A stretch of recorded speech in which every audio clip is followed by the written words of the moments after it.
ಬಂದು ನೀನು ಬಳಗ ನೀನಲ್ಲದೆ ಮತ್ತಾರು ಇಲ್ಲವಯ್ಯ ಕೂಡಲ ಸಂಗಮ ದೇವ ಹಾಲಲ್ಲದ್ದು ನೀರಲ್ಲದ್ದು ತಂದೆ ನೀನು ತಾಯಿ ನೀನು. ಈಗ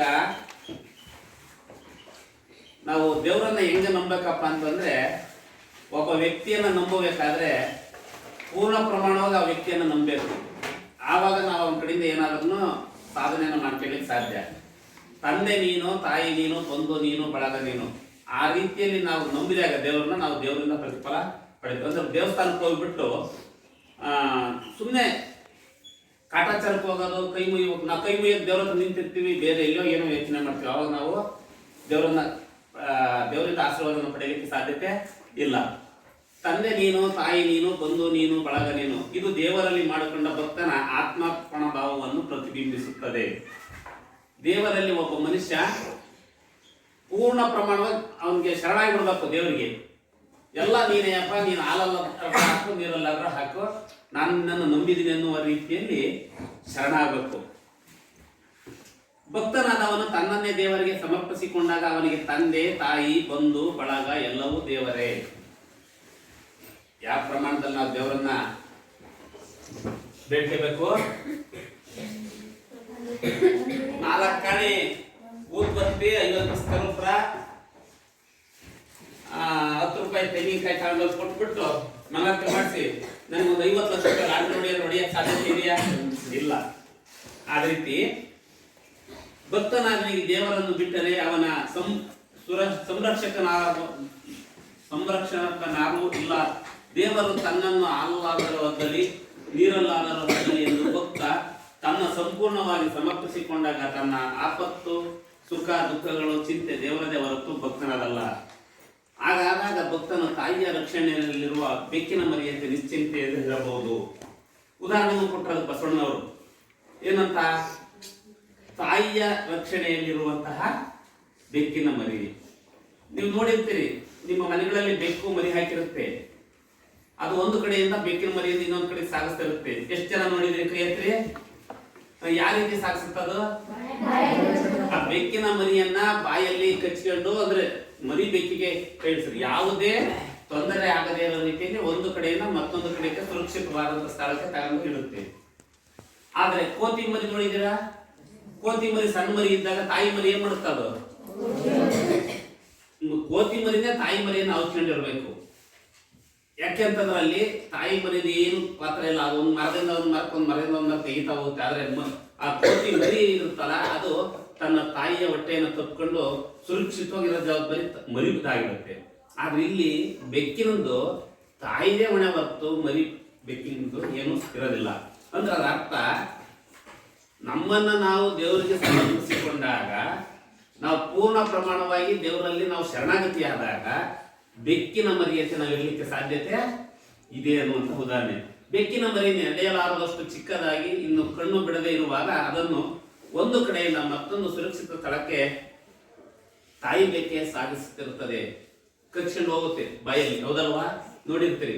ಸುರಕ್ಷಿತವಾಗಿ, ಅಂದ್ರೆ ಬಾಯಲ್ಲಿ ಕಚ್ಚಿಕೊಂಡು ಅದಕ್ಕೆ ನೋವು ಆಗದೇ ಇರೋ ರೀತಿಯಲ್ಲಿ ಸುರಕ್ಷಿತವಾಗಿ ತಗೊಂಡು ಹೋಗುತ್ತೆ. ಆಗ ತನ್ನ ಮರಿಯನ್ನು ತಾನೇ ಅಪಾಯವಾಗದಂತೆ ಎಚ್ಚರಿಕೆಯಿಂದ ಕಚ್ಚಿಕೊಂಡು ಎಲ್ಲಿಯೂ ಎತ್ತಿ ಹಾಕದಂತೆ ನಡೆದು ಸುರಕ್ಷಿತ ಸ್ಥಳಕ್ಕೆ ತೆಗೆದುಕೊಂಡು ಹೋಗಿ ಜೋಪಾನ ಮಾಡುತ್ತದೆ. ತಾಯಿ ಮರಿ ಬೆಕ್ಕನ್ನ ಬಹಳ ಸುರಕ್ಷಿತವಾಗಿ ಕರ್ಕೊಂಡು ಹೋಗುತ್ತೆ ತಾಯಿ ಬೆಕ್ಕು. ಆದರೆ ಕೋತಿ ಮರಿ ಚಿಕ್ಕದಿದ್ದಾಗ ಅದು ತನ್ನ ತಾಯಿಯ ಮೈಗೆ ಅಂಟಿಕೊಂಡು ಒಂದು ಕಡೆಯಿಂದ ಮತ್ತೊಂದು ಕಡೆಗೆ ಹೋಗಬೇಕಾಗುತ್ತದೆ. ಆ ಕೋತಿ ಮರಿ ಇರುತ್ತಲ್ಲ, ಅದು ತನ್ನ ತಾಯಿಯ ಹೊಟ್ಟೆಯನ್ನ ತಪ್ಪಿಕೊಂಡಿರ್ಬೇಕು, ಹೌದಲ್ವಾ? ಅಂದ್ರೆ ಅದು ತಾಯಿ ಕೋತಿ ಎಂಗಲರ ಹಾರಾಡ್ಲಿ, ಅದು ಬೀಳ್ದಂಗೆ ಸುರಕ್ಷಿತವಾಗಿ ನೋಡ್ಕೊಳ್ಳೋ ಜವಾಬ್ದಾರಿ ಯಾಕಿರುತ್ತೆ? ಮರಿ ಬೇಕಿಂದಿರುತ್ತೆ, ತಾಯಿದಿರಲ್ಲ, ಮರಿ ಬೇಕಿಂದಿರುತ್ತೆ. ಬೀಳದಂತೆ ಎಚ್ಚರಿಕೆ ವಹಿಸಬೇಕಾದ ಹೊಣೆ ಮರಿಯದೇ ಹೊರತು ತಾಯಿಯರಲ್ಲ. ಆದರೆ ಬೆಕ್ಕಿನ ಮರಿಯ ಹೊಣೆ ಏನೇನೂ ಇಲ್ಲ. ಅದಕ್ಕೆ ಬೇಕಾದ ಸಕಲ ರಕ್ಷಣಾ ವ್ಯವಸ್ಥೆಯನ್ನು ತಾಯಿ ಬೆಕ್ಕೆ ಮಾಡುತ್ತಿರುತ್ತದೆ. ಹಾಲಲ್ಲಾದರೂ ಹದ್ದು, ನೀರಲ್ಲಾದರೂ ಹದ್ದು ಎಂದು ದೇವರನ್ನು ಸಂಪೂರ್ಣವಾಗಿ ನಂಬಿರುವ ಭಕ್ತನು ನಿಶ್ಚಿಂತನಾಗಿದ್ದು ದೇವರ ರಕ್ಷಣೆಯಲ್ಲಿ ಕ್ಷೇಮವಾಗಿರಬಹುದು. ನಾವು ಯಾವಾಗಲೂ ಸಹ ಅದೇ ಹೇಳೋದು, ಯಾವುದೇ ಕೆಲಸವನ್ನ ಮಾಡಲಿ ಪರಿಪೂರ್ಣವಾಗಿ ಮಾಡಬೇಕು. ಇಲ್ಲ ಅಂದ್ರೆ ಕಾಟಾಚಾರಕ್ಕೆ ನಾವು ಕೆಲಸಗಳನ್ನು ಮಾಡಿದಾಗ ಯಾವ ಸಹ ಸಾರ್ಥಕತೆ ಹೊಂದಲಿಕ್ಕೆ ಸಾಧ್ಯ. ಉದಾಹರಣೆ ಹಲವಾರು ಕೊಟ್ಟಿದ್ದಾರೆ ಸುಣ್ಣನವರು. ಬರೀ ನಾವು ಬೆಕ್ಕಿನ ಮರಿ, ಕೋತಿ ಮರಿ ಅನ್ನೋದು ಅಷ್ಟೇ ಅಲ್ಲ. ನಾವು ದೇವರನ್ನು ಸಂಪೂರ್ಣವಾಗಿ ಅದಕ್ಕೆ ಶರಣಾಗತಿ ಆಗ್ಬೇಕು ಅನ್ನೋ ಜೊತೆಗೆ ನಾವು ಯಾವುದೇ ಕೆಲಸವನ್ನು ಈಗ ಬಂದಿದ್ದೀವಿ, ನಾವು ಓದ್ಲಿಕ್ಕೆ ಬಂದಿದ್ದೀವಿ ಅಂದ್ರೆ ಅದಕ್ಕೆ ಪೂರ್ಣ ಪ್ರಮಾಣವಾಗಿ ಅದಕ್ಕೆ ನಾವು ಸಮಯವನ್ನು ಕೊಡಬೇಕು. ಅದು ಬಿಟ್ಟು ಬರ್ತೀರಿ, ಒಳ ಬರ್ಸದಂತೆಲ್ಲ ಹೊರ ಹೋಗೋದು. ಏನ್ ಬಿಟ್ಟಿರ್ತೀರಿ ಹೊರ ಹೊರಗೋಕೆ? ಅದಾಗಬಾರ್ದು. ಪದೇ ಪದೇ ಹೇಳಿಸ್ಕೊಂಡ್ರೆ ಅದು ಅರ್ಥ ಅನ್ಸೋದಿಲ್ಲ. ನೀವೆಲ್ಲ ಬುದ್ಧಿವಂತರಿದ್ದೀರಿ, ಜಾಗರಿದ್ದೀರಿ, ಅಲ್ಲಿ 7 ವರ್ಷ ಕಲ್ತು 8ನೇ ವರ್ಷ ಪ್ರೌಢಾವಸ್ಥೆಗೆ ಬಂದಿದ್ದೀರಿ. ಪದೇ ಪದೇ ಹೇಳಿಸ್ಕೊಂಡ್ರೆ ಅದಕ್ಕೆ ಅರ್ಥ ಇರೋದಿಲ್ಲ. ಅದೆಲ್ಲದನ್ನು ಸಹ ನಾವು ಉದಾಹರಣೆಗೆ ಕೊಟ್ಟಿದ್ದಾರೆ ಬಸವಣ್ಣರು. ನಮ್ಮನ್ನ ನಾವು ಪೂರ್ಣ ಪ್ರಮಾಣವಾಗಿ ದೇವರಲ್ಲಿ ಶರಣಾಗತಿ ಆಗಬೇಕು. ಅದೇ ರೀತಿ ನಮ್ಮ ಸಮಯವನ್ನ ಯಾವ್ದಕ್ಕೆ ಬಳಸ್ಕೋಬೇಕು? ಇಲ್ಲಿ ಓದೋದಕ್ಕೆ ಬಳಸ್ಕೋಬೇಕು ಹೊರತು ಬೇರೆ ಅದಕ್ಕೆಲ್ಲ ಇರಬೇಕು. ಆಟ ಇರಬೇಕು, ಕೆಲಸ ಇರ್ಬೇಕು. ಅವೆಷ್ಟು ಇರ್ಬೇಕು? ಊಟದ ಜೊತೆಗೆ ಉಪ್ಪಿನಕಾಯಿ ಇದ್ದಂಗೆ ಇರ್ಬೇಕು ಕೆಲಸ, ಆಟ ಆಗಲ್ಲ. ಹೌದಲ್ವಾ? ಓದೋದು ಹೆಂಗಿರ್ಬೇಕು? ಊಟ ಇದ್ದಂಗೆ ಇರ್ಬೇಕು. ಊಟನೇ ಆಟ ಮಾಡ್ಕೊಂಡ್ಬಿಟ್ಟು ಉಪ್ಪಿನಕಾಯಿ ತರ ಓದೋದು ವಿದ್ಯೆ ಹತ್ತುತ್ತಾ? ಆಗೋದಿಲ್ಲ. ಎಷ್ಟು ದೇವರಿಲ್ಲದೆ ಬೇರೆ ರಕ್ಷಕರಿಲ್ಲ. ಒಲೆ ಹತ್ತಿ ಉರಿದಡೆ ನಿಲ್ಲಬಹುದಲ್ಲದೆ ದರೆ ಹತ್ತಿ ಉರಿದಡೆ ನಿಲ್ಲಬಾರದು. ಏರೆ ನೀರುಂಬಡೆ ಬೇಲಿಕೆ ಮೇವಡೆ ನಾರಿ ತನ್ನ ಮನೆಯಲ್ಲಿ ಕಳುಬಡೆ ತಾಯಿ ಮಲೆ ಹಾಲು ನಂಜಾಗಿ ಕೊಡುವಡೆ ಇನ್ನಾರಿಗೆ ದೂರುವೆ ಕೂಡಲ ದೇವ. ನೋಡ್ರಿ, ಇಲ್ಲಿ ದೇವರೇ ಸರ್ವಸ್ವವು ಅಂದ್ರು. ಅದಾದ್ಮೇಲೆ ಏನಂದ್ರು? ದೇವರಿಲ್ಲದೆ ಬೇರೆ ರಕ್ಷಕರಿಲ್ಲ. ನಾವು ದೇವರನ್ನ ಸಂಪೂರ್ಣವಾಗಿ ನಮ್ಮನ್ನ ನಾವು ದೇವರಿಗೆ ಆತ್ಮಾರ್ಪಣೆ ಮಾಡ್ಕೊಂಡಾಗ ಮತ್ತಿಲ್ಲಿ ಏನಿದೆ? ದೇವರಿಲ್ಲದೆ ಬೇರೆ ರಕ್ಷಕರಿಲ್ಲ. ಒಲೆ ಹತ್ತಿ ಹುರಿದಡೆ ನಿಲ್ಲಬಹುದಲ್ಲದೆ ದರೆ ಹತ್ತಿ ಹುರಿದಡೆ ನಿಲ್ಲಬಾರದು. ಮನೆಯಲ್ಲಿ ಅಡಿಗೆಯನ್ನ ಮಾಡುವಾಗ ಒಲೆ ಹಚ್ಚಿ ಅಡಿಗೆ ಮಾಡ್ತೀವಿ, ಹೌದಲ್ವಾ? ಎಲ್ಲರೂ ಮಾಡ್ತೀವಿ. ಒಲೆಯನ್ನು ಹಚ್ಚಿಬಿಟ್ಟು ಅಡಿಗೆಯನ್ನ ಮಾಡ್ತೀವಿ. ಆವಾಗ ನಾವು ನಿಂತು ಅಡಿಗೆ ಮಾಡ್ತಾನೆ ಒಲೆ ಹತ್ರಕ್ಕೆ ಹೋಗ್ಲಿಕ್ಕೂ ಸಾಧ್ಯತೆ ಇದೆ, ಅಡಿಗೆ ಮಾಡ್ಲಿಕ್ಕೆ ಸಾಧ್ಯತೆ ಇದೆ. ಆದ್ರೆ ದರೆ ಎತ್ತಿ ಹುರಿದಡೆ ನಿಲ್ಲಬಾರದು. ದರೆ ಅಂದ್ರೇನು? ದರೆ ಅಂದ್ರೆ ಭೂಮಿ. ದರೆ ಅಂದ್ರೆ ಭೂಮಿ. ಭೂಮಿನೇ ಹತ್ತಿ ಉರಿಯಾಕತ್ತಿದ್ರೆ ನಾವು ನಿಲ್ಲಿಕ್ಕೆ ಸಾಧ್ಯತೆ ಇದೆಯಾ? ಇಲ್ಲ. ಏರಿ ನೀರಿನ ಬಡೆ ಬೇಲಿ ಕೈ ಮೇವಡೆ. ನಾವು ಕೆರೆ ನಿಮ್ಮ ಊರಿನ ಸುತ್ತಮುತ್ತ ಕೆರೆಗಳನ್ನ ಕಟ್ಟಿಸಿರ್ತಾರೆ. ಯಾದಕ್ಕೋಸ್ಕರ? ನೀರನ್ನ ಸಂಗ್ರಹಿಸಲಿಕ್ಕೋಸ್ಕರ ಕೆರೆಗಳನ್ನ ಕಟ್ತಾರೆ. ಸಂಗ್ರಹಿಸಿಟ್ಟಂತ ನೀರನ್ನು ಏನ್ ಮಾಡ್ತಾರೆ? ದನ ಕರುಗಳಿಗೆ ಕುಡಿಸಾಕಿರ್ಬೋದು, ದನ ಕರು ಮೈ ತೊಳೆಯಾಕಿರ್ಬೋದು, ನಿಮ್ಮ ಬಟ್ಟೆಗಳನ್ನು ಸ್ವಚ್ಛ ಮಾಡ್ಕೊಂಡಿರ್ಬೋದು. ಮುಂದೆ ನಾವು ಒಂದು ಕಾಲದಲ್ಲಿ ಆ ನೀರನ್ನ ಮುಂದೆ ಬಳಸ್ಕೋಬಹುದು ಅಂತೇಳಿ ಕೆರೆಗಳನ್ನ ಕಟ್ಟಿ ನೀರನ್ನು ಸಂಗ್ರಹಣೆ ಮಾಡ್ತಾರೆ. ಅಂತರ್ಜಲನು ಹೆಚ್ಚಾಗುತ್ತೆ ಅನ್ನೋ ದೃಷ್ಟಿಯಿಂದ ಕೆರೆಯನ್ನ. ಆದ್ರೆ ಏರಿ ನೀರಿನ ಬಡೆ, ಆ ಕೆರೆಯನ್ನ ಕಟ್ಲಿಕ್ಕೆ ಅಂತ ಏರಿಯನ್ನ ಹಾಕಿರ್ತಾರಲ್ಲ, ಆ ಏರಿನ ನೀರನ್ನ ಕುಡಿತಾ ಇದ್ರೆ ಬೇಲಿ ಕೈ ಮೇವಡೆ. ಹೊಲಗಳ ಸುತ್ತ ಬೇಲಿಯನ್ನು ಯಾಕೆ ಹಾಕ್ತೀವಿ ನಾವು? ಯಾರು ಹೊಲಗಳ ಬರಬಾರ್ದು, ಪೈರನ್ನ ಹಾಳು ಮಾಡಬಾರ್ದು, ಬೇರೆ ದನಗಳು ಯಾವ ಸಹನ ನುಗ್ಗಬಾರದು, ದನಗಳು ಬಂದು ಪೈರನ್ನ ತಿನ್ನಬಾರ್ದು. ನಮ್ಮ ಪೈರನ್ನ ಸಂರಕ್ಷಣೆ ಮಾಡ್ಲಿಕ್ಕೋಸ್ಕರ ನಾವೇನ್ ಮಾಡ್ತೀವಿ? ಬೇಲಿಯನ್ನ ಹಾಕ್ತೀವಿ, ಹೌದಲ್ವಾ? ಅಂತ ಬೇಲಿನ ಕೈ ಮೇವಡೆ. ಕೈ ಅಂದ್ರೆ ಪೈರು. ಪೈರನ್ನ ತಿನ್ಲಿಕ್ಕೆ ಹತ್ತಿದ್ರೆ ನಾರಿ ತನ್ನ ಮನೆಯಲ್ಲಿ ಕಳುಬಡೆ. ನಾರಿ ಅಂದ್ರೆ ಯಾರು? ಹೆಣ್ಣು, ಸ್ತ್ರೀ. ನಿರಂತರವಾಗಿ ಮನೆಯಲ್ಲಿ 24 ಗಂಟೆನೂ ಮನೆಯಲ್ಲಿರುವಂತವಳು ಯಾರಪ್ಪ ಅಂತಂದ್ರೆ ಹೆಣ್ಣು. ಜವಾಬ್ದಾರಿ ಪೂರ್ತಿ ಹೆಣ್ಣಿಂದಿರುತ್ತೆ. ಗಂಡ ಇರ್ಬೋದು, ಮಕ್ಳಿರ್ಬೋದು, ಮನೆಯಾಗ ಅಪ್ಪ ಅಮ್ಮಗಳು ಇರ್ಬೋದು, ಅತ್ತೆ ಮಗಳು ಎಲ್ಲರನ್ನೂ ಸಹ ಅಡಿಗೆ ಮಾಡಿಬಿಟ್ಟು ಬಡಿಸೋದ್ರಿಂದ ಹಿಡಿದು ಮನೆಯ ಸ್ವಚ್ಛತೆಯಿಂದ ಹಿಡಿದು ಸಂಪೂರ್ಣ ಜವಾಬ್ದಾರಿ ಆಗಿರುತ್ತೆ ಹೆಣ್ಣು. ಈಗ ಮನೆಯ ಗಂಡು ಮಕ್ಳು ಎಲ್ಲಿಯಾರು ಕೆಲ್ಸಕ್ಕೆ ಹೋಗ್ಬೇಕಾದ್ರೆ ಮನೇಲಿ ಇರೋದು ಯಾರು? ಹೆಣ್ಣು. ಆ ಹೆಣ್ಣು ಹೋಗ್ಬೇಕಾದ್ರೆ ಈಗ ಹೆಣ್ಣು ಸರಿ ಇಲ್ಲ ಅಥವಾ ಕಳ್ತನ ಮಾಡ್ತಾರೆ ಅಂತ ಯಾರಾದ್ರೂ ಮನೆಗೆ ಬಿಗಾಕೊಂಡು ಹೋಗ್ತಾರ? ಈಗ ಹೊರಗೆ ಹೋಗ್ಬಾರ್ದು, ದುಡ್ಡು ತಗೊಂಡು ಏನೋ ಕತ್ಕೊಂಡು ಬಿಗಾಕೊಂಡು ಹೋಗ್ತಾರ? ಇಲ್ಲ. ಯಾಕೆ ಅಂದ್ರೆ ಹೆಣ್ಣಿನ ಮೇಲೆ ನಂಬಿಕೆ, ಹೌದಲ್ವಾ? ಸಂಪೂರ್ಣ ಜವಾಬ್ದಾರಿ ಹೆಣ್ಣಿಂದ ಆಗಿರುತ್ತೆ. ಅಂತ ಸಂದರ್ಭದಲ್ಲಿ ನಾರಿ ತನ್ನ ಮನೆಯಲ್ಲಿ ಕಳುಬಡೆ. ಅಂತ ಸ್ತ್ರೀಯಾದಂಥವಳು ತನ್ನ ಮನೆಯಲ್ಲಿ ಕಳ್ತನವನ್ನು ಏನಾದ್ರು ಮಾಡ್ಲಿಕ್ಕೆ ಹತ್ತಿದ್ರೆ ತಾಯಿ ಮಲೆ ಹಾಲು ನಂಜಾಗಿ ಕೊಲುಬಡೆ. ತಾಯಿಯ ಮಲೆ ಹಾಲು, ನಾವು ನೀವೆಲ್ಲರೂ ಸಹ ತಾಯಿಯ ಎದೆ ಹಾಲನ್ನು ಕುಡಿದು ಬದುಕಿದಿರ್ತಾನೆ. ನಂಜು ಅಂದ್ರೇನು? ನಂಜು ಅಂದ್ರೇನು? ವಿಷ. ನಂಜು ಅಂದ್ರೆ ಅರ್ಥ ತಿಳ್ಕೋಬೇಕು, ನಿಮಗೆ ಅವಾಗ ಅರ್ಥ ಆಗ್ತದೆ. ನಂಜು ಅಂದ್ರೆ ವಿಷ. ತಾಯಿಯ ಮಲೆ ಹಾಲು ನಂಜಾಗಿ ಕೊಲುಬಡೆ. ಜೀವನವನ್ನ ಪೋಷಿಸುವಂತಹ ತಾಯಿಯ ಮಲೆ ಹಾಲು, ಎದೆ ಹಾಲು ವಿಷವಾಗಿ ಪರಿವರ್ತನೆ ಆದ್ರೆ ಕೊಲುಬಡೆ ಅಂದ್ರೆ ಸಾವನ್ನ ತಂದ್ರೆ ಇನ್ನಾರಿಗೆ ದೂರುವೆ ಕೂಡಲ ಸಂಗಮ ದೇವ. ನೋಡಿ, ಒಲೆ ಹತ್ತಿ ಉರಿದರೆ ನಿಲ್ಲಬಹುದು. ದರೆ ಹತ್ತಿ ಉಳಿದಡೆ ನಿಲ್ಲಬಾರದು. ಭೂಮಿನ ಹತ್ತಿ ಉಳಿಯಕ್ಕೆ ನಾವು ಯಾರು ಸಹ ನಿಲ್ಲಕ್ಕೆ ಸಾಧ್ಯತೆ ಇಲ್ಲ. ದರೆ ಹತ್ತಿ ಉಳಿದಡೆ ನಿಲ್ಲಬಾರದು. ಏರಿ ನೀರನ್ನು ಬಿಡ, ನಾವು ನೀರನ್ನು ಸಂಗ್ರಹಿಸಲಿಕ್ಕೋಸ್ಕರ ಏರಿನ ಹಾಕಿರ್ತೀವಿ. ಆ ಏರಿನೇ ನೀರನ್ನ ಕುಡಿತಿದ್ರೆ ನಾವು ಎಲ್ಲರೂ ಹೋಗಿ ಕಂಪ್ಲೇಂಟ್ ಕೊಡಕ್ ಬರುತ್ತಾ? ಯಾರಾದ್ರೂ ಒಬ್ಬ ಕೆರೆಯಾಗ ನೀರನ್ನ ಒಂದು ಪೈಪಿನ ಮೂಲಕನೋ ಒಂದು ಮೋಟರ್ ಇಟ್ಟು ಅವ್ನ ಜಮೀನು ಮಾಡ್ಕೊಂತ ಇದ್ರೆ, ಇದು ಸಾರ್ವಜನಿಕರಿಗೆ ನೀರು ಬೇಕು, ನೀನು ಒಬ್ಬನೇ ಪೈಪ್ ಹೊಡ್ಕೊಂತ ಹೋಗ್ತಿದ್ಯಾ ಅಂತ ಅವನ ಮೇಲೆ ಕಂಪ್ಲೇಂಟ್ ಕೊಡ್ಬೋದು. ಏರಿ ಮೇಲೆ ಕಂಪ್ಲೇಂಟ್ ಕೊಡಕ್ ಬರುತ್ತಾ? ಇಲ್ಲ. ಅದೇ ರೀತಿ ಬೇಲಿಯನ್ನ ಜಮೀನಿಗೆ ಹಾಕಿರ್ತೀವಿ. ಯಾರಾದ್ರೂ ಒಬ್ಬ ಬೇಲಿಯನ್ನ ಸ್ವಲ್ಪ ಅರುಗು ಮಾಡಿ, ತಂತಿಯನ್ನ ಅರುಗು ಮಾಡಿ ಒಳಗೆ ಹೋಗಿ ಏನೋ ಒಂದು ಹಣ್ಣು ಏನೋ ಕಿತ್ಕೊಂಬಂದ್ರೆ ಇವ್ನು ಕಳ್ತನ ಮಾಡಿದಾನೆ ಅಂತಂದೇಳಿ ನಾವೇನ್ ಮಾಡ್ಬೋದು? ಕಂಪ್ಲೇಂಟ್ ಕೊಡ್ಬೋದು. ಮೇವನ್ನ ಹುಲ್ಲು ಕೊಯ್ಕೊಂಬಂದ ಅಂದ್ರೆ. ಬಟ್ ಅದು ಬಿಟ್ಟು ಆ ಬೇಲಿನೇ ಹೊಲವನ್ನ ಮೇಯ್ತ ಅಂದ್ರೆ ಪೈರನ್ನ ತಿಂತಾ ಇದ್ರೆ ಕಂಪ್ಲೇಂಟ್ ಕೊಡಕ್ ಬರುತ್ತಾ? ಯಾರ ಮೇಲೆ ಕಂಪ್ಲೇಂಟ್ ಕೊಡಕ್ ಸಾಧ್ಯ? ಅದನ್ನ ಯಾರು ನಂಬ್ತಾರ? ಬೇಲಿ ಮೇಯ್ತೈತೆ ಅಂದ್ರೆ, ಕೆರೆ ಏರಿ ನೀರನ್ನ ಕುಡಿಯುತ್ತೆ ಅಂದ್ರೆ ಯಾರು ನಂಬ್ತಾರ? ಇಲ್ಲ. ಅದೇ ರೀತಿ ನಾಯಿ ತನ್ನ ಮನೆ ಹೆಳ್ಳಿ ಕೆಳಗಡೆ ಸ್ತ್ರೀಯಾದಂಥವಳು ಮನೆಯಲ್ಲಿ ಕಳ್ತನೆ ಮಾಡ್ತಾನೆ ಅಂದ್ರೆ ಯಾರು ನಂಬಲ್ಲ. ಯಾಕೆಂದ್ರೆ ಸಂಪೂರ್ಣ ಜವಾಬ್ದಾರಿ ಆಕೆದೇ ಇರುತ್ತೆ. ಅದ್ರ ಜೊತೆಯಲ್ಲಿ ಎಲ್ಲಾ ಜವಾಬ್ದಾರಿ ಜೊತೆಗೆ ಆಕೆ ಎಲ್ಲರ ಹಿತವನ್ನು ಸಹ ಬಯಸ್ತಾಳೆ. ಹಾಗಾದಾಗ ಆಕೆನ ಕಳ್ಳಿ ಅಂತಂದ್ರೆ ಯಾರು ನಂಬಲಿಕ್ಕೆ ಸಾಧ್ಯತೆ ಇಲ್ಲ. ಅದೇ ರೀತಿ ಸಣ್ಣ ಮಗು ತಾಯಿಯ ಎದೆ ಹಾಲು ವಿಷವಾಗಿ ಪರಿವರ್ತನೆ ಸಾಯ್ತು ಅಂದ್ರೆ ಯಾರೂ ನಂಬಲಿಕ್ಕೆ ಸಾಧ್ಯತೆ ಇಲ್ಲ. ಯಾಕಪ್ಪ ಅಂದ್ರೆ ತಾಯಿಯ ಎದೆ ಹಾಲು ವಿಷವಾಗಿ ಪರಿವರ್ತನೆ ಆಗಲಿಕ್ಕೆ ಸಾಧ್ಯತೆ ಇಲ್ಲ. ಅದು ಜೀವವನ್ನ ಪೋಷಿಸುವಂತಹ ಆಹಾರ ಅಂತೇಳಿ ಎಲ್ಲರೂ ತಿಳ್ಕೊಂಡ್ರೆ. ಹಾಗಾಗಿ ಕೊಲ್ಲುವಡೆ ಇನ್ನಾರಿಗೆ ದೂರವೇ ಇವೆಲ್ಲ ಆಗು ಅಂದ್ರೆ ಬೇಲಿನೇ ಹೊಲ ಮೇದ್ರೆ, ಕೆರೆನೇ ಏರಿನೇ ನೀರು ಕುಡಿದ್ರೆ, ಭೂಮಿನ ಉರಿಲಿಕ್ಕೆ ಕಟ್ಟಿದ್ರೆ, ತಾಯಿನೇ ಸ್ತ್ರೀಯಾದಂಥವಳು ಕಥನವನ್ನ ಮಾಡಕತ್ತಿದ್ರೆ, ಅದ್ರ ಜೊತೆಗೆ ಈ ತಾಯಿ ಎದೆ ಹಾಲು ವಿಷವಾಗಿ ಪರಿವರ್ತನೆ ಆದ್ರೆ ಯಾರಿಗೆ ದೂರ್ಬೇಕು? ನಾವು ದೂರ್ಲಿಕ್ಕೆ ಸಾಧ್ಯತೆ ಇದೆಯಾ? ಅವ್ರ ಮೇಲೆ ಏನಾದ್ರು ಕಂಪ್ಲೇಂಟ್ ಕೊಡಕ್ ಸಾಧ್ಯತೆ ಇದೆಯಾ? ಇಲ್ಲ ಅನ್ನೋ ಅರ್ಥದಲ್ಲಿ ಮನೆಯಲ್ಲಿ ಕೊಲೆಯ ಬೆಂಕಿಯನ್ನು ಸಹಿಸಿಕೊಂಡಿರಬಹುದು. ಸಹಿಸಲು ಅಸಾಧ್ಯವಾದರೆ ದೂರ ಸರಿದು ನಿಂತುಕೊಳ್ಳಬಹುದು. ಅಡಿಗೆ ಮಾಡುವಾಗ ಒಲೆ ಹಚ್ಚಿರ್ತೀವಿ, ನಿಂತ್ಕೊಳ್ತೀವಿ, ಅಡಿಗೆ ಮಾಡ್ತೀವಿ, ಆಗಲ್ಲ ಸ್ವಲ್ಪ ಹಿಂದಕ್ಕೆ ಸರ್ಕಬಹುದಷ್ಟೇ. ಬಹಳ ಉರಿ ಜಾಸ್ತಿ ಆಯ್ತು ಅಂದ್ರೆ ಸ್ವಲ್ಪ ಹಿಂದಕ್ಕೆ ಬರ್ಬೋದು. ಇಡೀ ಭೂಮಿಯ ಜಗದೈಸಿ ಉಳಿದರೆ ಸಹಿಸಿಕೊಳ್ಳುವ ಮಾತಿರಲಿ, ದೂರ ಸರಿದುಕೊಳ್ಳಲು ಸ್ಥಳವೆಲ್ಲಿ. ಹಂಗೇನಾದ್ರು ಜಗದಾಗ ಉಳಿಯಕತ್ತು ಅಂದ್ರೆ ಸರಿಯಾದಿರ್ಲಿ, ಭೂಮಿನ ಹತ್ತಿರ ನಾವೆಲ್ಲೂ ನಿಲ್ಲಕ್ಕೆ ಸಾಧ್ಯತೆನೇ ಇಲ್ಲ.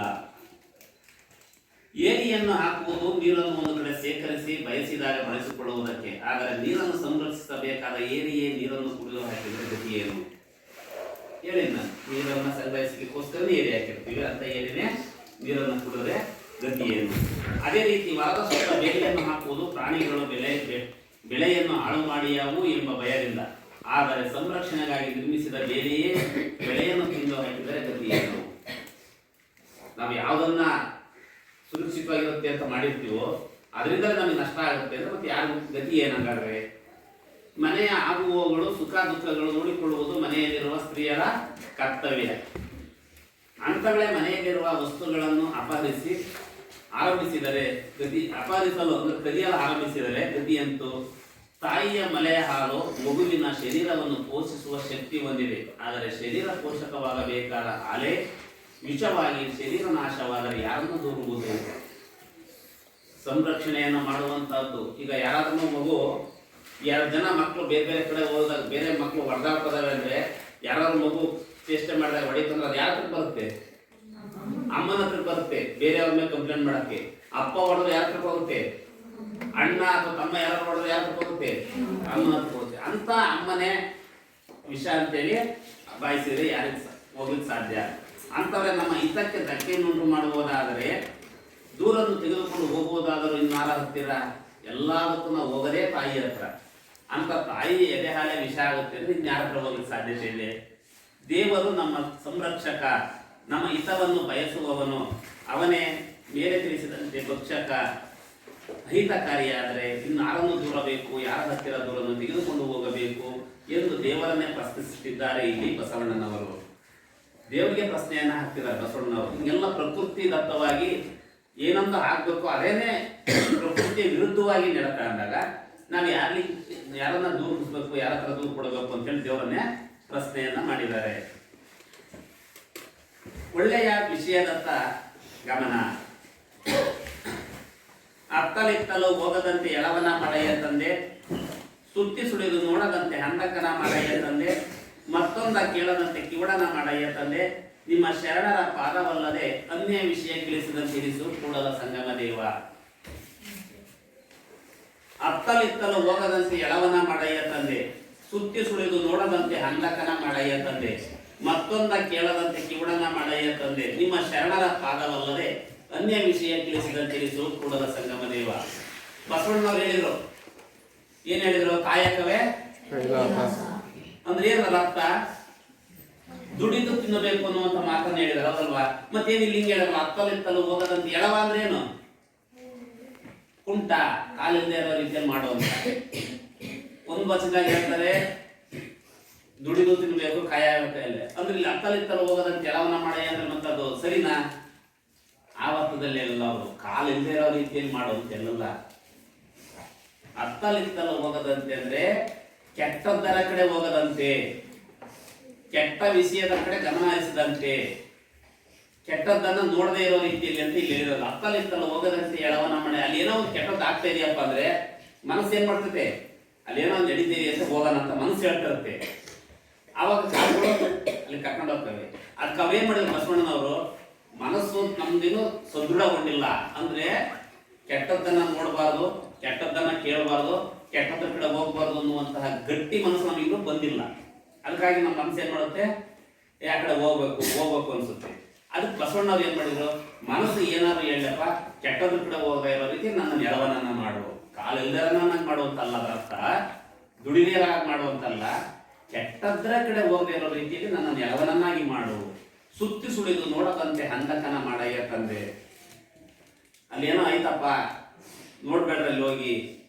ಏನೋ ಕೆಟ್ಟ ದೃಶ್ಯ ಇದೆ ಅಥವಾ ಏನೋ ಒಂದು ಕೆಟ್ಟದ್ದು ಒಂದೇನೋ ಒಂದು ಚಿತ್ರ ಇದೆ, ಅದನ್ನ ನೀವು ನೋಡಿದ್ರೆ ನಿಮಗೆ ಭಯ ಆಗುತ್ತೆ, ಜೀವನದಲ್ಲಿ ಭಯ ಪಡ್ತೀರಿ ಅನ್ನುವ ಅರ್ಥದಲ್ಲಿ ಅದು ನೋಡ್ಬೇಡ್ರಿ ಅಂತ ಹೇಳಿದ್ರೆ ನೀವೇನ್ ಮಾಡ್ತೀರಿ?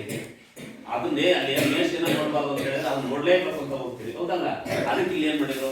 ಅದು ಎಂತ ಸಂದರ್ಭದಲ್ಲಿ ಅಂದ್ರೆ ನಮ್ಮ ಮನಸ್ಸು ಸದೃಢ ಒಂದೇ ಇದ್ದಾಗ, ಸದೃಢ ಒಂದಿಲ್ಲೇನೋ ಹತ್ರ ಇತ್ತ ಹರಿದಾಡ್ತಿರುತ್ತೆ. ಕೆಟ್ಟದ್ದನ್ನು ಕೇಳಿದ್ರು ಕೇಳ್ಬೇಕು ಅನ್ಸುತ್ತೆ, ಕೆಟ್ಟದನ್ನು ನೋಡ್ಬೇಕು ಅನ್ಸುತ್ತೆ, ಕೆಟ್ಟದನ್ನ ಕೇಳ್ಬೇಕು ಅನ್ಸುತ್ತೆ, ಕೆಟ್ಟದ ಕಡೆ ಹೋಗ್ಬೇಕು ಅನ್ಸುತ್ತೆ. ಅಂತ ಸಂದರ್ಭದಲ್ಲಿ ನಮ್ಮ ಮನಸ್ಸನ್ನು ಸದೃಢವಾಗಿದ್ದಾಗ ಕಾಲನ್ನ ಕೆಟ್ಟದ ಕಡೆ ಹೋಗದೇ ಇರೋ ಹಾಗೆ ಮಾಡು, ಕೆಟ್ಟದ್ದನ್ನು ನೋಡದೇ ಇರೋ ಹಾಗೆ ಕಣ್ಣ, ಯಾಕಂದ್ರೆ ನೋಡಿರ್ತಾನೆ ಅದ್ರ ಕಡೆ ಆಸೆ ಬರೋದು, ನೋಡದೇ ಇರೋ ಹಾಗೆ ಮಾಡು. ಮತ್ತೊಂದ ಕೇಳದಂತೆ ಕಿವಡನ ಮಾಡಯ್ಯ ತಂದೆ. ಅನ್ಯ ವಿಷಯಗಳು, ನಮಗೆ ಸಂಬಂಧ ಇಲ್ಲದೇ ಇರುವಂತ ವಿಚಾರಗಳು, ದುರ್ನಡತೆ ಇರುವಂತಹ ಏನಾದ್ರು ಕೆಟ್ಟ ವಿಚಾರಗಳನ್ನ ಮಾತಾಡ್ತಿದಾರೆ ಯಾರು ಅಂದ್ರೆ, ಯಾರಾದ್ರೂ 2 ಜನ ಮಾತಾಡ್ತಾರೆ ಆ ವಿಚಾರಗಳನ್ನ ಕದ್ದು ಕೇಳಬಾರ್ದು. ಏಕೆಂದ್ರೆ ಅವ್ರೇನೋ ಪರ್ಸನಲ್ ಆಗಿ ಮಾತಾಡ್ತಿರ್ತಾರೆ ಅಂದಾಗ ನಾವು ಅದನ್ನ ಕದ್ದು ಕೇಳಿ ಮೂರನೇವ್ರಿಗೆ ಹೇಳೋದ್ರಲ್ಲಿ ಅರ್ಥ ಇಲ್ಲ. ಈ ದೃಷ್ಟಿಯಿಂದಲೂ ಸಹ ಬಸವಣ್ಣನವರು ಹೇಳಿದಷ್ಟೇ. ಮತ್ತೊಂದ ಕೇಳದಂತೆ ಕಿವಡನ ಮಾಡಯ್ಯ ತಂದೆ, ನಿಮ್ಮ ಶರಣರ ಪಾದವಲ್ಲದೆ ಅನ್ಯ ವಿಷಯ ತಿಳಿಸುವುದಂತಿರಿಸು ಕೂಡಲ ಸಂಗಮ ದೇವ. ಪಾದವಲ್ಲದೆ ಅನ್ಯ ವಿಷಯ ಕೇಳಿಸ ಅಂದ್ರೆ ಕೆಟ್ಟ ವಿಚಾರಗಳ ಕಡೆ, ಕೆಟ್ಟ ಎಲ್ಲೇ ಏನೇ ನಡೀತಿದೆ ಅಂದ್ರೆ ಆ ಕಡೆ ಹೋಗದೇ ಇರೋ ರೀತಿಯಲ್ಲಿ, ನೋಡದೇ ಇರೋ ರೀತಿಯಲ್ಲಿ, ಕೇಳದೇ ಇರೋ ರೀತಿಯಲ್ಲಿ ಮಾಡುವಂತಂದ್ರು. ಯಾಕೆ ಅದನ್ನ ಹೇಳಿದ್ರು ಅಂದ್ರೆ ನಮ್ಮ ಮನಸ್ಸುಗಳನ್ನ ಸದೃಢಗೊಂಡಿಲ್ಲ. ಏನನ್ನ ಈಗ ನಾವ್ ಹೇಳ್ತೀವಿ, ನಿಮಗೆ ಪ್ರತಿ ದಿವಸ ಹೇಳ್ತೀವಿ ಹೊರ ಬರ್ಬೇಡ್ರಿ ಅಂತ. ಆದ್ರೂ ಇದು ಒಳ ಬರ್ತದಂತ್ರ ಮತ್ತೆ ಹೊರ ಬರ್ತೀವಿ, ಬೇಸ್ ಹೊರ ಬರ್ತದಂತ್ರ ಫಸ್ಟ್ ಪೀರಿಯಡ್ ಹತ್ರ ಬರ್ತೀವಿ. ನಾವೇ ಹೇಳ್ತೀವಿ 2 ಪೀರಿಯಡ್ ಆದ್ಮೇಲೆ ಹೋಗ್ಬೇಕು ಅಂತಾರೆ. ನಿಮ್ಮದೇ ಆದ ಕೆಲಸಗಳಿದಾವೆ, ಹೋಮ್ವರ್ಕ್ ಕೊಟ್ಟಿದ್ದಾರೆ ತಾನೆ, ಪ್ರಶ್ನೆಗಳನ್ನು ಕೇಳ್ತಿದ್ದಾರೆ, ಹೇಳ್ತಾರೆ ನೀವು.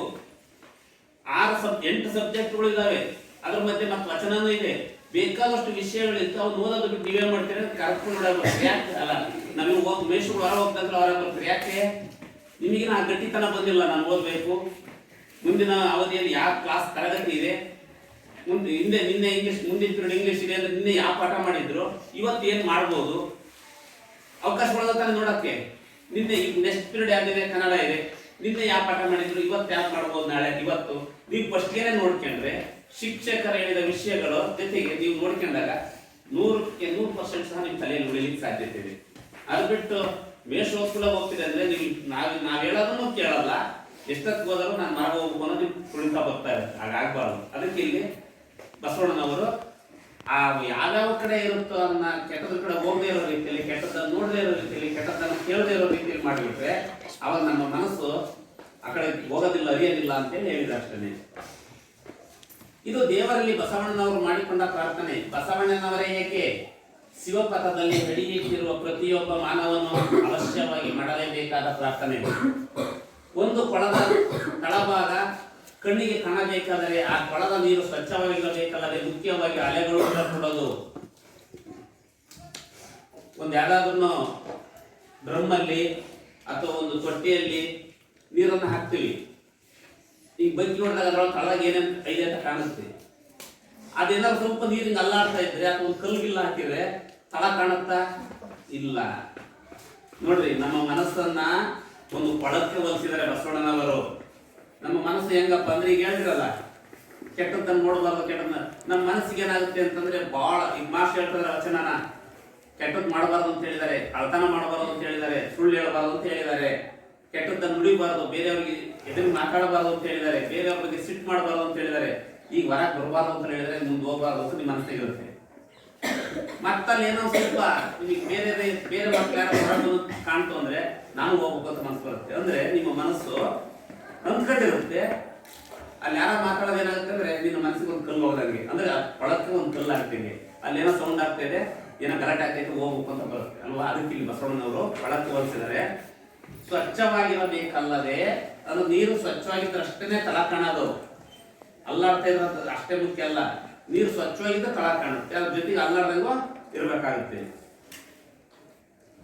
ಅಲೆಗಳಿಂದ ಕೂಡಿದ್ದರೂ ಅಲೆಗಳಿಲ್ಲದೆ ಅಲ್ಲಾಡದೆ ನೀರು ಎಷ್ಟೇ ಶುದ್ಧವಾಗಿ ಶಾಂತವಾಗಿದ್ದು ಸ್ವಚ್ಛವಾಗಿದ್ದರೂ ಕೊಳದ ತಳಭಾಗವನ್ನು ಕಾಣಲಾಗುವುದಿಲ್ಲ. ನೀರು ಸ್ವಚ್ಛವಾಗಿದ್ರೆ ತಳ ಕಾಣುತ್ತೆ, ಅಥವಾ ನೀರು ಅಲೆಗಳಿಂದ ಕೂಡಿದ್ರು ತಳ ಕಾಣೋದಿಲ್ಲ, ಅಥವಾ ನೀರು ಅಲೆಗಳಿಂದಲ್ಲಪ್ಪ ಬಹಳ ನಿಶ್ಶಬ್ದವಾಗಿದೆ ಅಂದ್ರೆ ನೀರು ಸ್ವಚ್ಛವಾಗಿಲ್ಲದೆ ಇದ್ರೂ ತಳ ಕಾಣಲಿಕ್ಕೆ ಸಾಧ್ಯ ಇಲ್ಲ. ಅದೇ ರೀತಿ ನಮ್ಮ ಮನಸ್ಸು ಶುದ್ಧವಾಗಿಯೂ ಇರಬೇಕು, ನಿಶ್ಚಿಂತೆಯಿಂದಲೂ ಇರಬೇಕು. ನೀರು ಅಲೆಗಳಿಂದ ಕೂಡಿರಬಾರದೆಂಬುದು ಎಷ್ಟು ಮುಖ್ಯವೋ ಸ್ವಚ್ಛವಾಗಿರಬೇಕೆಂಬುದು ಅಷ್ಟೇ ಮುಖ್ಯ. ಇದೇ ರೀತಿ ಇಲ್ಲಿ ಈ ಶರೀರವೆಂಬುದು ಒಂದು ಕೊಳ. ನಮ್ಮ ಶರೀರ ಎಂತದ ನೀರಿನ ಕೊಳ ಇದ್ದಂಗೆ. ಈ ಕೊಳದಲ್ಲಿ ಚಂಚಲವಾದ ಮನಸ್ಸೇ ಅಲೆಗಳಿಂದ ಕೂಡಿರುವ ನೀರು. ಈ ಏನು ನಮ್ಮ ಶರೀರ ಒಂದು ಕೊಳ ಇದೆಯಲ್ಲ, ಆಗ್ಲೇ ಹೇಳಿದ್ವಿ ಸ್ವಚ್ಛವಾಗಿ ನೀರಿರಬೇಕು, ಅಲೆಗಳಿಂದ ಕೂಡಿರಬಾರದು ಅಂತ. ಮನಸ್ಸು ಒಂದು ಕೊಳ ಇದ್ದಂತೆ ಮನುಷ್ಯನ ಶರೀರ, ಆ ಮನಸ್ಸು ನೀರಿದ್ದಂಗೆ, ಅದು ನೀರು. ಅದರಿಂದ ಈ ಶರೀರವೆಂಬ ಕೊಳದಲ್ಲಿ ಆತ್ಮದರ್ಶನವಾಗಬೇಕಾದರೆ ಅಲೆಗಳಿಲ್ಲದೆ ನೀರಿನಂತೆ ಚಂಚಲತೆಯಿಂದ ದೂರದ ಮನಸ್ಸಾಗಬೇಕು. ಯಾವ ರೀತಿ ಅಲೆಗಳಿಲ್ಲದಿರುತ್ತೋ ನೀರು, ಆ ರೀತಿ ನಮ್ಮ ಮನಸ್ಸು ಸಹ ಚಂಚಲತೆಯನ್ನು ಹೊಂದಬಾರದು. ಕ್ಷಣಕ್ಕೊಂದೊಂದು ಚಂಚಲತೆ, ಒಂದು ದೃಢ ನಿರ್ಧಾರ ಇರಬೇಕು. ಅಂದರೆ ಮನಸ್ಸು ಏಕಾಗ್ರವಾಗುತ್ತದೆ, ಆದರೆ ಅದು ಈ ದಿಸೆಯಲ್ಲಿ ಮಾರಕವಾಗುವುದೇ ಹೊರತು ಪೂರಕವಾಗಲಾರದು. ಆದ್ದರಿಂದ ಒಳ್ಳೆಯ ವಿಚಾರಗಳು ಮನಸ್ಸು ಕೇಂದ್ರೀಕೃತವಾಗಿ ಸದ್ಭಾವನೆಯನ್ನು ಹೊಂದುವುದು, ನಿರ್ಮಲವಾಗುವುದು, ನೀರು ಸ್ವಚ್ಛವಾಗಿರಬೇಕೆಂದು ಮೇಲೆ ಹೇಳಿರುವಂತೆ ಬಹುಮುಖ್ಯ. ಇಂತಿರುವಾಗ ಕೆಟ್ಟ ಕೆಟ್ಟ ವಿಚಾರಗಳ ಮನಸ್ಸಿಗೆ ಬರುವುದೆಂದರೆ ಒಳದ ನೀರಿಗೆ ಕಲ್ಲೆಸೆದಂತೆ. ಅದರ ಪರಿಣಾಮ ಗೊತ್ತಿದೆ. ಇದೇ ಅಲೆಗಳಿದ್ದು ತಳಭಾಗವನ್ನು ಕಾಣಲು ಸಾಧ್ಯವಾಗುವುದಿಲ್ಲ. ನಮ್ಮ ಮನಸ್ಸಿನಲ್ಲಿ ಹಲವಾರು ಚಿಂತನೆಗಳನ್ನ ಪದೇ ಪದೇ ಯೋಚನೆಯನ್ನ ಮಾಡ್ತಾ ಇದ್ರೆ ಅಂತ ಸಂದರ್ಭದಲ್ಲಿ ನಾವು ಏನನ್ನು ಸಹ ಕಲಿಯಲಿಕ್ಕೆ ಸಾಧ್ಯತೆ ಇಲ್ಲ. ಈ ಕಾರಣದಿಂದ ಇಲ್ಲಿ ಬಸವಣ್ಣನವರು ಅತ್ತಲಿತ್ತಲು ಹೋಗದಂತೆ ಎಳವನ ಮಾಡಯ್ಯ ತಂದೆ ಮತ್ತೊಂದ ಕೇಳ ಎಂದು ಪ್ರಾರ್ಥಿಸುತ್ತಿದ್ದಾರೆ. ಅಂದರೆ ಸಂಪೂರ್ಣವಾಗಿ ಕಾಲಿಲ್ಲದವನನ್ನಾಗಿ ಮಾಡಿ ಆ ಕಡೆ ಈ ಕಡೆ ಓಡಾಡದಂತೆ ಮಾಡು ಎಂದು ಇದರ ಅರ್ಥವಲ್ಲ. ಹಾಗೆ ಬೇಡಿಕೊಂಡು ಎಳವನಾಗಿ ಇನ್ನೊಬ್ಬರಿಗೆ ಹೊರೆಯಾಗುವುದು ಅಣ್ಣನವರ ತತ್ವಕ್ಕೆ ವಿರೋಧವಾದದ್ದು. ನಾನು ಹೇಳಿ ಕಾಯಕವೇ ಕೈಲಾಸ, ದುಡಿ ತಿನ್ಬೇಕು ಅಂತ ಬಸವಣ್ಣ ಹೇಳಿದ್ದಾರೆ. ಹಂಗಂತೇಳಿ ಆ ಕಡೆ ಈ ಕಡೆ ಹೋದಾಗ ಎಳವನ್ನ ಮಾಡೋದು ಊಟ ಮಾಡಿ ಮೂಲೆ ಹೋಗ್ತಾ ಅಂತೇಳಿ ಬಸವಣ್ಣನವರ ತತ್ವ ಅಲ್ಲ. ಹಾಗೆ ಬೇಡಿಕೊಂಡು ಎಳವನಾಗಿ ಇನ್ನೊಬ್ಬರಿಗೆ ಹೊರೆಯಾಗುವುದು ಅಣ್ಣನವರ ತತ್ವಕ್ಕೆ ವಿರೋಧವಾದದ್ದು. ಇಲ್ಲಿ ಅವರು ಕೇಳಿಕೊಳ್ಳುವುದು ದುರ್ವ್ಯವಹಾರಗಳ ದುರ್ಮಾರ್ಗದಲ್ಲಿ ಅಡಿಯಿಡದಂತೆ ಮಾಡು ಎಂದು. ಬಸವಣ್ಣನು ಕಾಲಿದ್ದರೂ ದುರ್ಮಾರ್ಗದಲ್ಲಿ ಅಡಿಯಿಡಲಾಗದಂತ ಎಳವನು. ಅಂತೆಯೇ ಪ್ರತಿಯೊಬ್ಬ ಮಾನವನು ಈ ರೀತಿ ದುರ್ಮಾರ್ಗದಲ್ಲಿ ನಡೆಯಲಾರದ ಎಳವನಾಗಬೇಕು ಎಂದಾದರೆ ಮುಳ್ಳು ಕಾಣಿಸಿದರೆ ಕಾಲಲ್ಲಿ ಪಾದರಕ್ಷೆಗಳಿದ್ದರೂ ಮುಳ್ಳು ಏನು ಮಾಡಿಯಾವು ಎಂದು ಆ ಮಾರ್ಗದಲ್ಲಿ ಹೋಗ ಬಯಸದೆ ಪಕ್ಕದಲ್ಲೇ ಇರುವ ಸರಿಯಾದ ದಾರಿಯನ್ನು ಹಿಡಿಯ ಬಯಸಿದರು ಅಣ್ಣ ಬಸವಣ್ಣನವರು. ನಮಗೆಲ್ಲ ಏನಾಗ್ಬಿಟ್ಟಿದೆ ಅಂದ್ರೆ ಪ್ರಾಯ ಬಂದ್ಬಿಟ್ಟಿದೆ, ಶಕ್ತಿ ಇದೆ, ನಾನು 2 ಜನ ಬಂದು ಹೊಡಿತೀನಿ ಅನ್ನುವಂತಹ ಶಕ್ತಿ ಇದೆ. ಅವನೇನ್ ಮಾಡ್ತಾ ನೋಡ್ತೀನಿ ಅಂತ ಹೋಗೋದ್ ಬದಲಿಗೆ ಅವ್ನು ನನಗೇನು ಕೆಟ್ಟದ್ದು ಮಾಡಿಲ್ಲ, ನಾನೇ ಕಾಲು ಕೆಟ್ಟದ್ದು ಮಾಡಬೇಕು ಅನ್ನುವಂಥ ಮನಸ್ಥಿತಿ.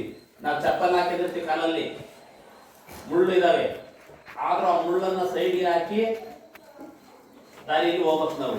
ಅದ್ಬಿಟ್ಟು ನನ್ನ ಕಾಲ ಚಪ್ಪಲ ಮುಳ್ಳೇ ಮಾಡುತ್ತೆ ಅಂತ ಮುಳ್ಳಿ ಮೇಲೆ ಎತ್ಕೊಂಡು ಹೋದ್ರೆ ಆ ಚಪ್ಪಲಿ ಒಳಗೂ ಸಹ ಮುಳ್ಳು ಸಿಕ್ಕ ಸಾಧ್ಯತೆ ಇದೆ. ಅದನ್ನ ಉದಾಹರಣೆ ಕೊಡೋರೆ. ಮನಸ್ಸು ವಿಕಾರಗೊಳ್ಳುವುದು, ಚಂಚಲವಾಗುವುದು ಯಾವಾಗ? ವಿಕಾರಗೊಳಿಸುವ ವಸ್ತುಗಳಿದ್ದಾಗ ಅಥವಾ ಅವುಗಳ ಬಗ್ಗೆ ಕೇಳಿದಾಗ. ನಮ್ಮ ಮನಸ್ಸು ಆ ಕಡೆ ಈ ಕಡೆ ಓದಾಡ್ತಾ ಇದೆ ಅಂದ್ರೆ ಯಾವಾಗ? ವಿಕಾರಗೊಳ್ಳುವಂತಹ ವಿಷಯಗಳು ನಮ್ಮ ಕಿವಿಗೆ ಬಿದ್ದಾಗ ಅಥವಾ ವಿಕಾರಗೊಳ್ಳುವಂತಹ ವಿಚಾರಗಳನ್ನು ನಮ್ಮ ಕಣ್ಣಿಗೆ ಬಿದ್ದಾಗ, ಕಿವಿಯನ್ನು ಕೇಳಿದಾಗ ಕಣ್ಣಲ್ಲಿ ಬಿದ್ದಾಗ ತಾನೆ. ಅದಕ್ಕೆ ಬಸವಣ್ಣವ್ರು ಏನ್ ಮಾಡಿದ್ರು, ಇದ್ದ ಅಥವಾ ಅವುಗಳ ಬಗ್ಗೆ ಕೇಳಿದಾಗ, ಚಿಂತಿಸಿದಾಗ ತಾನೆ. ಹಾಗಾದರೆ ಅವುಗಳ ಕೇಳದೆಯೇ ಅಥವಾ ನೋಡದೆಯೇ ಇದ್ದರೆ ವಿಕಾರಗೊಳ್ಳುವ ಸಂಭವವಂತೂ. ಅದನ್ನ ಕೇಳಂಗಿದ್ರೆ ಇಷ್ಟಲು ಹೋಗದಂತೆ ಹೇಳೋಣ ಮಾಡಯ್ಯ, ಮತ್ತೊಂದ ಕೇಳದಂತೆ ಕಿವಿಡನ್ನ ಕೇಳದಂಗೆ ಇದ್ರೆ ಆ ಕಡೆ ಮನಸ್ಸು ವಿಕಾರಗೊಳ್ಳಿಕ್ಕೆ ಸಾಧ್ಯತೆ ಇಲ್ಲ. ಕಿವುಡನ ಮಡೆಯತನೆ ಎಂದು ದೇವರಲ್ಲಿ ಮರೆಯಿದ್ದಾರೆ. ವಿಕಾರ ಏತೋ ಸತಿ ವಿಕ್ರಿಯಂತೆ ಏಷಾನ ಚೇತಸಿ ತ ಏವ ಧೀರಃ ಎಂಬ ಕಾಳಿದಾಸನ ಉಕ್ತಿಯಂತೆ ವಿಕಾರಗೊಳಿಸುವ ವಸ್ತುಗಳಿದ್ದಾಗ್ಯೂ ವಿಕಾರಗೊಳಗಾಗದವನು ನಿಜವಾದ ಧೀರನು. ನಮ್ಮ ಮನಸ್ಸಿಗೆ ಏನೋ ಒಂದು ವಿಚಿತ್ರವಾದ ಘಟನೆ ನಡೀತಾ ಇತ್ತು ಅಂತ ಗೊತ್ತಾಗಿ ಅದು ನೋಡಿಯೂ ಸಹ ನಾನು ನೋಡ್ದಂಗೆ ಅಲ್ಲೇನು ನೆರವಲ್ಲಾಗ್ತಾ ಇದ್ರೆ ಅಥವಾ ಅಲ್ಲೇನೋ ನಡೀತಾ ಇತ್ತು, ನನಗೆ ಸಂಬಂಧಪಟ್ಟಿದ್ದಲ್ಲ, ನಾನು ಅಲ್ಲಿ ಹೋಗೋದು ಬೇಡ ಅಂತ ನಿಮ್ಮ ಮನಸ್ಸು ನಿರ್ಧಾರ ಮಾಡ್ತು ಅಂದ್ರೆ ಆಗ ನಿಜವಾದ ಸಾಧಕ. ಆದರೆ ಸಾಧಕ ಸಾಧನೆಯ ಮೊದಲ ಘಟ್ಟದಲ್ಲಿರುವಾಗ ಅಪರಿಪಕ್ವನಾಗಿರುವುದರಿಂದ ಅವುಗಳಿಂದ ದೂರವಿರಬೇಕಾಗುತ್ತದೆ. ಸಾಧಕನಾದಂಥವರು ನಾವು, ನೀವು ಎಲ್ಲರೂ ಸಹನ ಸಾಧನೆಯನ್ನ ಮಾಡ ದಾರಿಯಲ್ಲಿರುವಂಥವು. ಯಾರು ಸಹನ ಹುಟ್ಟಿನಿಂದ ಸಾಯುವ ತನಕ ಕಲಿಯುವ ವಿದ್ಯಾರ್ಥಿನೇ. ನಾನು ಮೇಸ್ಟ್ರು ಟೀಚರ್ ಕೂಡ ನಾನು ಕಲ್ತಿದ್ದೀನಿ ಅಂತಲ್ಲ, ಬದುಕಿನಿಂದ ಹುಟ್ಟಿನಿಂದ ಸಾಯುವ ತನಕ ನಿರಂತರ ಕಲಿಕೆ. ಅದಕ್ಕೆ ಇಲ್ಲಿ ಹೇಳಿದರೆ ಸಾಧಕ ಸಾಧನೆಯ ಮೊದಲ ಘಟ್ಟದಲ್ಲಿರುವಾಗ ಅಪರಿಪಕ್ವನಾಗಿರೋದ್ರಿಂದ ಅವುಗಳಿಂದ ದೂರವಿರಬೇಕಾಗಿರುತ್ತದೆ. ಅಂದ್ರೆ ಅವನೇನು ನಮಗೇನು ಗಟ್ಟಿತನ ಬಂದಿಲ್ಲ. ಏನಾದ್ರೂ ನೋಡಿದಾಗ ನಮ್ಗೆ ಬೇಕು ಅನ್ನುವಂತ ಮನಸ್ಥಿತಿ ಇದೆ, ಅದು ನನಗೆ ಸಂಬಂಧ ಇರೋದು, ಅದು ಬೇಡ ಅನ್ನುವಂತ ಮನಸ್ಸಿನ ನಮ್ಗೆ ಬಂದಿಲ್ಲ. ಅದಕ್ಕೆ ಅದನ್ನ ಹೇಳಿದ್ದಾರೆ ಬಸವಣ್ಣನವರು. ಆದ್ದರಿಂದ ಸಾಧನೆಯ ಮೊದಲ ಸೋಪಾನದಲ್ಲಿ ಅಣ್ಣನವರು ನಿಂತು ಆಡಿದ ಮಾತುಗಳಿವು. ಯಾವುದೇ ವಸ್ತುಗಳಾಗಲಿ ತತ್ವಶಃ ಕೆಟ್ಟದ್ದಲ್ಲ. ವಿಷಯಗಳು ಯಾವೇ ಇರ್ಬೋದು, ಕೆಟ್ಟದ್ದು ಅಂತ ಯಾವುದೂ ಇಲ್ಲ. ನಾವು ಯೋಚನೆ ಮಾಡುವ ರೀತಿಯಲ್ಲಿ ಒಳ್ಳೆಯದು ಕೆಟ್ಟದ್ದು ಅಂತ ಇದೆ. ನೋಡುವ ದೃಷ್ಟಿ, ಬಳಸುವ ರೀತಿ ಕೆಟ್ಟದಾಗಬಹುದೇ ವಿನಃ ಆ ವಸ್ತು ಅಲ್ಲ. ನಾವು ನೋಡುವ ರೀತಿ ಅಥವಾ ನಾವು ಯೋಚನೆ ಮಾಡುವ ರೀತಿ ಕೆಟ್ಟದಿರ್ಬೋದೇ ಹೊರತು ಆ ವಸ್ತುಗಳಿಂದ ಕೆಟ್ಟದ್ದಿಲ್ಲ. ಆದ್ದರಿಂದ ಇಲ್ಲಿ ಬಸವಣ್ಣವರು ಕೆಟ್ಟದ್ದು ಯಾವನೇ ವ್ಯಕ್ತಿಯನ್ನಾಗಲಿ ಅಥವಾ ವಸ್ತುವನ್ನಾಗಲಿ ಕೆಟ್ಟ ದೃಷ್ಟಿಯಿಂದ ನೋಡದ ಕುರುಡರಾದರು. ಅಂತೆಯೇ ಕಿವಿ ಇಟ್ಟು ಕೆಟ್ಟ ವಿಚಾರಗಳನ್ನು ಕೇಳದ ಕಿವುಡರಾದರು. ಶಿವಪಥದಲ್ಲಿ ನಡೆಯುವ ಶರಣರ ಪಾದ ಸೇವಕರಾದರು. ಅವರ ಚಮ್ಮವಿಯಾಗ ಬಯಸಿದರು. ನೋಡಿ, ಎಲ್ಲದನ್ನು ಸಹ ಒಂದೇ ದಾಟಿಯಲ್ಲಿ ಹೇಳಿದ ಬಸವಣ್ಣನವರು. ಇದು ನಮ್ಮ ಜೀವನದಲ್ಲಿ ಪ್ರತಿಯೊಂದು ವಿಷಯಗಳನ್ನು ಅಳವಡಿಸಿಕೊಳ್ಳುವಂತಹ ವಿಚಾರಗಳು. ಹೌದಲ್ವಾ? 12ನೇ ಶತಮಾನ ಅಂದ್ರೆ ಈಗ ಎಷ್ಟು 20,000 ವರ್ಷಗಳ ಹಿಂದೆ ಏನ್ ಮಾತಾಡಿದ್ರು ಸಹ ಇವತ್ತು ಅದೇ ನಡೀತಾ ಐತೆ ಅನ್ನೋದಾದ್ರೆ, ಅಲ್ಲ 8,000 ವರ್ಷಗಳ ಹಿಂದೆ ನಡೆದು ಇವತ್ತು ನಡೀತಾ ಐತೆ ಅಂದ್ರೆ, ಅವತ್ತು ನಡೆದ ಮಾತುಗಳು ಇನ್ನೂ 100 ವರ್ಷ ಹೋದ್ರು, 1000 ವರ್ಷಗಳು ಹೋದ್ರು ಇವೇ ಮಾತುಗಳೇ ಜಾರಿಯಲ್ಲಿರ್ತವೆ. ನಮ್ಮ ಮನಸ್ಸು ಪರಿಪಕ್ವವಾಗಬೇಕು. ನೀವೆಲ್ಲರೂ ಅಷ್ಟೇ ಪರಿಪಕ್ವವಾಗಬೇಕು. ಏನಂತ ಪರಿಪಕ್ವವಾಗಬೇಕು? ನನ್ನನ್ನ ಕಲಿಯಲಿಕ್ಕೆ ಕಳಿಸಿದ್ದಾರೆ, ನಾನು ಇಂಥದನ್ನ ಕಲಿಯಬೇಕು. ಇವತ್ತು ಒಂದು ದಿನಕ್ಕೆ ನಾನು ಇಷ್ಟು ವಿಷಯ ಕಲಿಯಲೇಬೇಕು ಅನ್ನುವಂತಹ ಗಟ್ಟಿ ನಿರ್ಧಾರವನ್ನು ಮಾಡ್ಕೊಂಡಾಗ ಶಿಕ್ಷಕರಿರ್ಲಿ ಇಲ್ಲದೆ ಇರಲಿ ನಿಮ್ಮ ಕೆಲಸವನ್ನು ನೀವು ಮಾಡ್ತೀರಿ. ಅದನ್ನ ನೀವು ಕಲಿಬೇಕು. ಅದಕ್ಕೆ ಒಂದು ಮನಸ್ಸು ಗಟ್ಟಿ ಬೇಕು ಅಂತ ಅದಕ್ಕೆ ನಿಮ್ಗೆ ಏನ್ ಹೇಳ್ತಾರೆ? ಪ್ರತಿನಿತ್ಯ ಸರ್ಕಾರನೇ ಹೇಳುತ್ತೆ, ಪ್ರತಿನಿತ್ಯ ಧ್ಯಾನವನ್ನ ಮಾಡ್ರಿ ಅಂತ. ಏನಂದ್ರೆ ಧ್ಯಾನ ಅಂದ್ರೆ, ಧ್ಯಾನ ಯಾಕೆ ಮಾಡ್ಬೇಕು? ಧ್ಯಾನವನ್ನು ಯಾಕೆ ಮಾಡ್ಬೇಕು? ಯಾರು ಹೇಳ್ತೀರಿ? ಮನಸ್ಸು ಏಕಾಗ್ರತೆ ಹೊಂದಲಿಕ್ಕೆ ಧ್ಯಾನ ಮಾಡ್ಬೇಕು ತಾನೆ. ಮತ್ತಾಗ ಧ್ಯಾನವನ್ನ ಮಾಡೋದ್ರೆ ಏನರ್ಥ? ಧ್ಯಾನ ಮಾಡೋದ್ರೆ ಏನರ್ಥ? ಏನ್ ಮಾಡ್ಬೇಕು? ನಾವು ಧ್ಯಾನ ಮಾಡ್ಬೇಕಾದ್ರೆ ನೇರವಾಗಿ ಕೂರ್ಬೇಕು, ಬೆನ್ನನ್ನ ನೇರ ಮಾಡ್ಬೇಕು, ಕಣ್ಣು ಮುಚ್ಚಬೇಕು. ಕಣ್ಣು ಮುಚ್ಚಿ ಏನ್ ಮಾಡ್ಬೇಕು? ಕಣ್ಣು ಮುಚ್ಚಿ ಕುತ್ಕೊಂಡು ಏನ್ ಮಾಡ್ಬೇಕು? ದೇವರನ್ನ ನೆನೆಸಿದ್ರೆ ಅದು ಇದಾಗುತ್ತ? ಧ್ಯಾನ ಆಗುತ್ತಾ? ಉಸಿರಾಟ ಮೂಗಿನಲ್ಲಿ ನಿಧಾನಕ್ಕೆ ಉಸಿರಾಡಬೇಕು. ಆಮೇಲೆ ಚಿನ್ಮುದ್ರೆ ಹಾಕ್ಬೇಕು. ಆಮೇಲೆ ಕೈ ಮುಂದಿಟ್ಕೋಬೇಕು, ಚಿನ್ಮುದ್ರೆ ಹಾಕ್ಬೇಕು, ನಿಧಾನವಾಗಿ ಉಸಿರಾಟವನ್ನು ಆಡಬೇಕು, ಬೆನ್ನನ್ನು ನೇರ ಮಾಡಿ ನೀವು ಕೂರ್ಬೇಕು. ಇದೆಲ್ಲ ಧ್ಯಾನಕ್ಕೆ ಕೂರುವ ಸಾಧನ ಅಷ್ಟೇನೆ. ಇದೇನಾಯ್ತು, ನೀವೆಲ್ಲ ಈಗ ಹೇಳಿದ್ದು ನೇರವಾಗಿ ಕುತ್ಕೊಳ್ಳೋದು, ಉಸಿರಾಟ ಕ್ರಿಯೆ, ಚಿನ್ಮುದ್ರೆ ಹಾಕೋದು, ಕೈ ಚಾಚೋದು, ಯಾವ ಕಡೆ ನೋಡದೆ ಇರೋದು, ಎಲ್ಲೂ ಗಮನಿಸದೇ ಇರೋದು, ಇದೆಲ್ಲ ಒಂದು ನೀವು ಕೂರ್ಲಿಕ್ಕೆ ಸಿದ್ಧತೆ ಅಷ್ಟೇನೆ. ಕೂತಾದ್ಮೇಲೆ ಏನ್ ಮಾಡ್ಬೇಕು ನೀವು? ಮನಸ್ಸು ಏಕಾಗ್ರತೆಯನ್ನ ಹೊಂದಬೇಕು. ಮನಸ್ಸು ಏಕಾಗ್ರತೆ ಹೊಂದೋದಕ್ಕಾದ್ರೆ ಮನಸ್ಸು ಏಕಾಗ್ರತೆ ಹೊಂದುತ್ತಾ? ನೀವು ಹೇಳಿದ್ರಿ ಯಾರ ದೇವರನ್ನ ನೆನೆಸ್ಬೇಕು ಅಂತ. ಹೌದು, ದೇವರನ್ನ ನೆನೆಸ್ಕೊಂಡು ಶಿವಾನಂದಜ ಶಿವಾನಂದಜ ಶಿವಾನಂದಜ ಅಂತಂದ್ರೆ ನಿಮಗೆ ಮನಸ್ಸು ಏಕಾಗ್ರತೆ ಹೊಂದುತ್ತಾ? ಮತ್ತೆ ಏನ್ ಮಾಡ್ಬೇಕು? ನೀನು ಕೂತಿರ್ತೀಯ, ದೇವ್ ಧ್ಯಾನ ಮಾಡ್ಬೇಕು ಅಂತೆಲ್ಲ ಕೂತಿರ್ತೀಯ, ಒಬ್ಬೊಬ್ಬರಿಗೆ ಒಂದೊಂದು ಯೋಚನೆಗಳು ಬಂದು ಹೋಗ್ತಾ ಇರ್ತವೆ. ನಿಮ್ಮ ಶರೀರ, ಬಸವಣ್ಣವ್ರು ಹೇಳಿದ್ರು, ಶರೀರ ಒಂದು ಫಳ ಇದ್ದಂತೆ, ಅಲ್ಲಾಡುತ್ತೆ.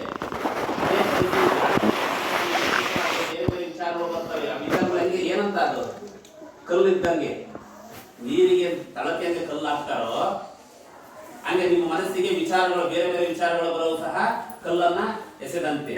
ಅವಾಗ ಏನಾಗುತ್ತದ ಮನಸ್ಸು ಅರ್ಥ ಇತ್ತಾಗುತ್ತಾನೆ. ಅದಕ್ಕೆ ಧ್ಯಾನಕ್ಕೆ ಒಂದು ಸಾಧನೆ, ನೀವು ಕೂರೋದ್ ಲೆಕ್ಕಲ್ಲ, ನೇರವಾಗಿ ಕೂರಬೇಕು, ಚಿನ್ಮುದ್ರೆ ಹಾಕ್ಬೇಕು, ಮಾತಾಡಬಾರದು. ಅದ್ರ ಜೊತೆಗೆ ಯಾವುದೇ ದೇವರನ್ನ ನೆನಪು ಮಾಡೋದಲ್ಲ, ಏನನ್ನೂ ಮಾಡದಾಗ ಕೂರ್ಬೇಕು.